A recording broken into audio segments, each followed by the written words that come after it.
రాహుల్కి స్కూల్కి వెళ్ళడానికి చాలా దూరం. అతని నాన్న పాత సైకిల్ మీద ప్రతిరోజూ అతన్ని స్కూల్కి తీసుకెళ్తాడు. ఒకరోజు రాహుల్కి ఫ్రెండ్స్ అందరూ కొత్త బైక్లతో రావడం చూసి, నాన్నా, నాకు కూడా బైక్ కావాలి అన్నాడు. నాన్న నవ్వి, తప్పకుండా కొంటాం అన్నాడు. కొన్ని రోజుల తర్వాత నాన్న చాలా అలసిపోయినట్టు కనిపించాడు. చేతులపై గాయాలు కూడా ఉన్నాయి. కాని ఒకరోజు అతను కొత్త బైక్ తీసుకొచ్చాడు. రాహుల్ ఆనందంగా బైక్ తీసుకున్నాడు. కాని రాత్రి తల్లి చెప్పింది, నీ నాన్న అదనంగా పనిచేసి తన ఆరోగ్యాన్ని పట్టించుకోకుండా ఈ బైక్ కొన్నాడు అని. అది విన్న రాహుల్ కళ్లలో నీళ్లొచ్చాయి.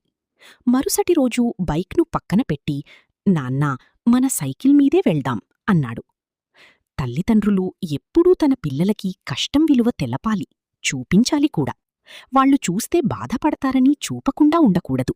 ఎందుకంటే కష్టం విలువ తెలిస్తే కాని వాళ్లకి మన తల్లిదండ్రులు ఎంత కష్టపడుతున్నారు, ఎలా ఉన్నారు, వాళ్ల పరిస్థితి ఏంటి అన్నది తెలుస్తుంది.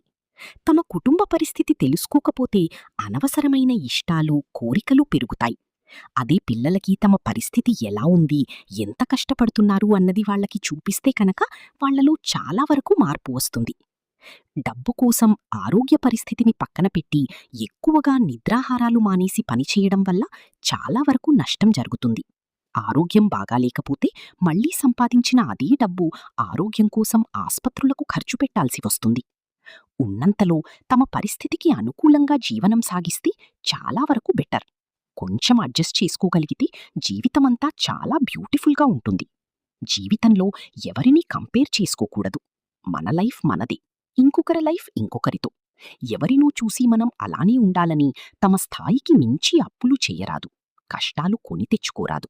నెమ్మదిగా ఆలోచించాలి, కష్టపడాలి, కాని ఈర్ష్యపడకూడదు. తల్లిదండ్రులు ప్రేమతో చేసే త్యాగం ఎప్పుడూ గొప్పది.